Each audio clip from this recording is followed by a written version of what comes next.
শিক্ষা ছাড়া, দীক্ষা ছাড়া কোন ব্যক্তি কখনো সত্যকে উপলব্ধি করতে পারে না। শিক্ষা এমন একটা জিনিস যে শিক্ষা ছাড়া মানুষ কোনোদিন তার জ্ঞান বিকশিত হয় না। ইমাম আবু হানিফা রাহমাতুল্লাহ আলাইহির নাম শুনেন নাই? সবাই বলেন না আপনাদের কোন মাযহাবের মানুষ? ইমাম আবু হানিফা। ইমাম আবু হানিফা রাহমাতুল্লাহ আলাইহির মতো একজন মানুষ, সব জ্ঞান তার কাছে পুঞ্জীভূত ছিল তা নয়। ইমাম আবু হানিফার নাম কেন হয়েছে আপনি জানেন? তাকে কেন আবু হানিফা বলা হয়? ইমাম আবু হানিফার জীবনের জ্ঞান অন্বেষণের বিষয় কি আপনার জানা আছে? ইমাম আবু হানিফা রাহমাতুল্লাহ আলাইহি, তাকে একবার জিজ্ঞেস করা হলো, ইমাম আবু হানিফা, এই কুত্তা সাবালক হয় কবে? কুত্তা সাবালক হয় কখন? ইমাম আবু হানিফা রাহমাতুল্লাহ আলাইহি উনি জীবনে কুত্তা লালন পালন করেন নাই, কুত্তার সাথে তার জীবনের যোগাযোগ ছিল না। ইমাম আবু হানিফা রাহমাতুল্লাহ আলাইহি বলে দিলেন, এ সম্বন্ধে আমার জানা নাই, তবে তুমি আমাকে সময় দাও, আমি তোমাকে বলে দিতে পারবো কুত্তা কখন সাবালক হয়। ইমাম আবু হানিফা রাহমাতুল্লাহ আলাইহি দেখলেন বিশ্বজোড়া পাঠশালা মোর সবার আমি ছাত্র। বলেন না, বিশ্বজোড়া পাঠশালা মোর সবার আমি ছাত্র, আমি সবার ছাত্র। একজন রিকশাওয়ালার কাছ থেকে আমার শেখার আছে, কি বলে ঠিক কিনা? একজন কৃষকের কাছ থেকে আমার কি আছে? শেখার আছে। একজন শিক্ষকের কাছ থেকে আমার শেখার আছে। আমার জীবনের প্রতিটি ক্ষেত্রে একজন যিনি কাপড় বুনেন, এই যে এত চমৎকার করে যিনি আমার গায়ের কাপড়টা বুনছেন, তার কাছ থেকে আমার এই কাপড় বোনার শিক্ষা নেওয়ার আমার সুযোগ আছে কিনা? তাহলে জ্ঞানটাকে আল্লাহ বিভিন্ন খাতে বিতরণ করে দিয়েছেন, একজনের কাছে সব জ্ঞান খুঁজে পাওয়া যায় না। এই জন্য বিশ্বজোড়া পাঠশালা মোর সবার আমি ছাত্র, সবার আমি ছাত্র, সেই মন নিয়ে যদি একজন ব্যক্তি এগিয়ে যায় তাহলে অনেক কিছু সে শিখতে পারবে। ইমাম আবু হানিফা রাহমাতুল্লাহ আলাইহি শিখতে বাধা নাই। আল্লাহর হাবিব বলেছেন, উতলুবুল ইলমা মিনাল মাহদি ইলাল লাহাদ, দোলনা থেকে কবর পর্যন্ত তোমাদের শিক্ষার দরজা খোলা। তোমরা বুড়ো হও, বৃদ্ধ হও, আর যুবক হও, আর ছোট শিশু হও, সর্বস্তরের মানুষের জন্য শিক্ষার দুয়ার আমি রাসূল খুলে দিলাম। সুবহানাল্লাহ। তোমরা জীবনের যে কোনো বয়সে শিক্ষা যদি গ্রহণ করো, আমি রাসূল খোদার কসম করে বলে দিলাম, মিদাদুল উলামা খায়রুম মিন দিমাইশ শুহাদা। আল্লাহ রাসূল বলে দিলেন, আলেমদের কলমের কালি আর শহীদের রক্ত, শহীদের রক্তের চেয়ে আলেমের কলমের কালির মূল্য অনেক বেশি। সুবহানাল্লাহ। যে শিক্ষিত ব্যক্তি তার শিক্ষার কলমে, একজন শিক্ষিতের, একজন আলেমের কলমের কালির মূল্য শহীদের রক্তের চেয়েও কি অনেক বেশি। মিদাদুল উলামা খায়রুম মিন দিমাইশ শুহাদা। শহীদের রক্তের চেয়ে শিক্ষিত ব্যক্তির কলমের কালির মূল্য কি অনেক বেশি। আপনারা কি আমার কথাগুলো বুঝতে পারছেন? আমি পিছনে অনেক কথা রেখে এসেছি, ভাইদের খেদমতে আরজ করতে চাই। এই জগতের মধ্যে ইমাম আবু হানিফা রাহমাতুল্লাহ আলাইহির মতো একজন বড় জ্ঞানী, তার পর্যন্ত প্রয়োজন হয়েছে জ্ঞান শিক্ষার দুয়ার অন্বেষণ করার জন্য। ইমাম আবু হানিফা রাহমাতুল্লাহ আলাইহি প্রশ্নের সম্মুখীন হলেন যে কুত্তা সাবালক হয় কখন? কি কথা বুঝতে পারছেন? গ্রামের মেয়ে মানুষটা ইমাম আবু হানিফা রাহমাতুল্লাহ আলাইহির কাছে আপেল পাঠিয়ে দিয়েছে। কি পাঠিয়ে দিয়েছে? আপনার কথা না বললে হবে না। সবাই বলেন কি পাঠিয়ে দিয়েছে? আপেল আর একটা ছুরি পাঠিয়ে দিয়েছে। বলে জানতে চেয়েছে ইমাম আবু হানিফা, এই আপেল হাতে নিয়ে আপনি জবাব দিন, আমরা কি প্রশ্ন করেছি, আপনি প্রশ্ন বুঝতে হবে, আমরা প্রশ্ন আপনাকে বলবো না। গ্রামের মেয়েরা ইমাম আবু হানিফার কাছে শুধু আপেল পাঠিয়ে দিয়েছে, বলে আপেলটা আপনাকে খাওয়ার জন্য দেই নাই, খবরদার 144 ধারা জারি করা আছে, এই আপেলের কামড় দিবেন না। আমরা কি প্রশ্ন করেছি আপনি উত্তর দেবেন। ইমাম আবু হানিফা রাহমাতুল্লাহ আলাইহি অবাক হয়ে গেলেন, কিরে আপেল পাঠিয়ে দিয়ে মেয়েরা কি প্রশ্ন করেছে?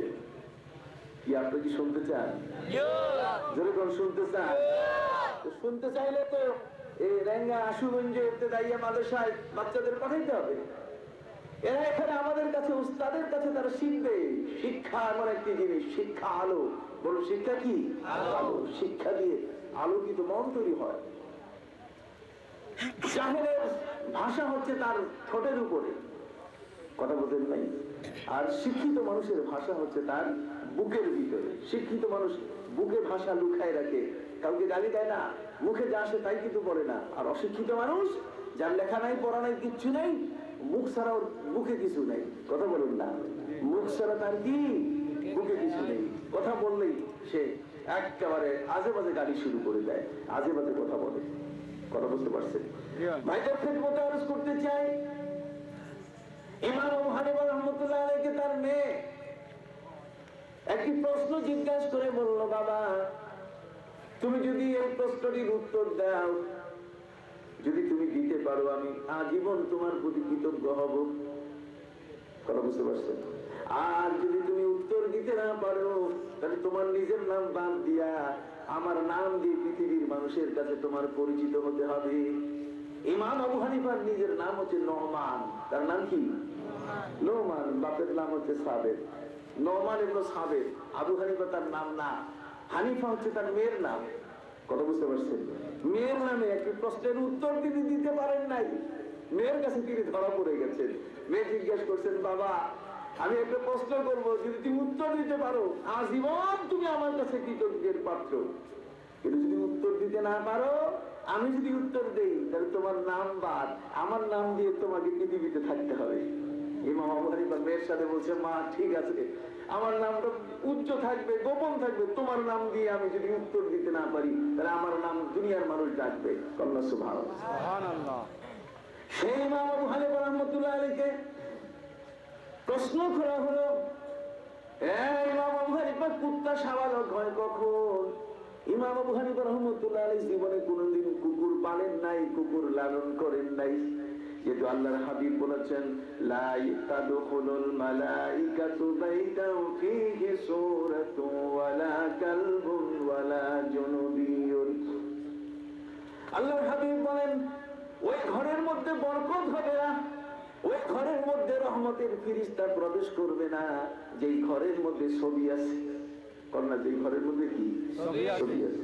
কেউ নিজের ছবি টাঙ্গায় রাখছে, কেউ বউয়ের ছবি, নিজের স্ত্রীর ছবি টাঙ্গায় রাখছে। কথা বলছেন না? বেহুলা সুন্দরী নিজের স্ত্রী তার সুন্দর ছবিটা টাঙ্গায় রাখছে, আছে না এমন বউ পাগল মানুষ? কথা বলেন না। ভাই দেখেন, আরজ করতে চাই, আল্লাহর হাবিব বলেন, লা তাদখুলুল মালাইকাতু বাইতান ফীহি সূরাতুন, ওই ঘরের মধ্যে আল্লাহর ফেরেশতা, রহমতের ফেরেশতা প্রবেশ করেন না যেই ঘরের মধ্যে ছবি আছে, ফটো আছে। ওয়ালা কালবুন, যেই বাড়িতে কুত্তা আছে, যেই বাড়িতে কুকুর আছে, সেই বাড়িতে ফেরেশতা ঢুকে না। কি ঢুকে না? ফেরেশতা। আল্লাহর হাবিব বলেন, দুটো জিনিস তোমরা মনে রাখবে। একটি জিনিস হচ্ছে, যদি তোমাদের বাড়িতে কোনোদিন জিনের আশ্রয় হয়, তোমাদের বাড়িতে যদি কারো ঘরে যদি জিনের উপদ্রব হয়, জিন তোমাদেরকে খুব জ্বালাইতেছে, বাচ্চাকে রাত্রে ধরতেছে, চিল্লাইতেছে, আছে কিনা? আমার নবীজি বলছেন, তোমরা কবুতর, কবুতর বুঝেন তো, এই কবুতর পালবে। কবুতর পাললে আর জিনের অত্যাচার হবে না। নবীজি বলছেন, কবুতর পাললে জীবে কোনদিন তোমাদের উপরে জিনের অত্যাচার হবে না। আপনি প্রশ্ন করতে পারেন, হুজুর এটা কেমন কথা? আমি বলবো, এই কথা বিদ্যা ছাড়া তো আপনি পাবেন না। কথা বলুন না, শিক্ষিত হওয়া ছাড়া এই কথাগুলো কি পাওয়া যাবে? শিক্ষিত হওয়া ছাড়া আপনি কথা পাবেন না, কেউ আপনি দিতে পারবে না। ঘরের মধ্যে যদি কবুতর লালন করা যায়, তাহলে সেই ঘরের মধ্যে ভূত পেত্নী বলেন, ওই ঘরের মধ্যে কোন জিনের, কোন পরীর আসর হবে না। আল্লাহর হাবিব বলেন, আরেকটা জিনিস তোমরা মনে রাখবে, সেটা হলো ঘরের মধ্যে কুত্তা, কালো কুত্তা, যে কুকুরের গায়ের রং কি কালো, ওই কুত্তাটারে কোনদিন বাড়ির মধ্যে থাকতে দিবা না। নবীজি বলেছেন, আল কালবুল আসওয়াদু শায়তানুন ওয়াল হিমারু শায়তানুন ওয়ান নিসাউ হিবালাতুশ শায়াতিন। আল্লাহর হাবিব বলেন, কালা কুত্তা শয়তান, গাধা শয়তান। কোনটা? গাধা কি? কেমন মানুষ? আশুগঞ্জের মানুষ, একটু কথা কন না। গাধা কি? নবীজি বলছে, গাধা শয়তান। আল কালবুল আসওয়াদু শায়তানুন, কালব মানে কুত্তা, কুকুর, আসওয়াদ মানে কালো। নবীজি বলেছেন আল কালবুল আসওয়াদ শায়তানুন, কালা কুত্তা শয়তান, ওয়াল হিমারু শায়তানুন, আর গাধা শয়তান, ওয়ান নিসা ওয়া হিবালাতু শায়াতিন, আর নারী জাতি হলো শয়তানের রশি। কতক্ষণ না এই কথা যদি আমি ওয়াজ করি আজকে, তো মঞ্জুর ভাই বাসা থেকে আমাদের আগামী বছর খাওয়াবে না, বলবে যে হুজুর বাদ নট, হুজুর নট। কথা বুঝতে পারছেন না রে ভাই? আমার নবীজি মায়ের জাতির যথেষ্ট প্রশংসা তিনি করেছেন। নবীজি বক্তৃতা দিতে গিয়ে তিনি বললেন, শোনেন সাহাবীরা, রে সাহাবীরা তোমরা শোনো, আমি রাসূল তিনটা জিনিস ভালোবাসি। কয়টা? একটা হলো আমি আমার মায়ের জাতিকে ভালোবাসি,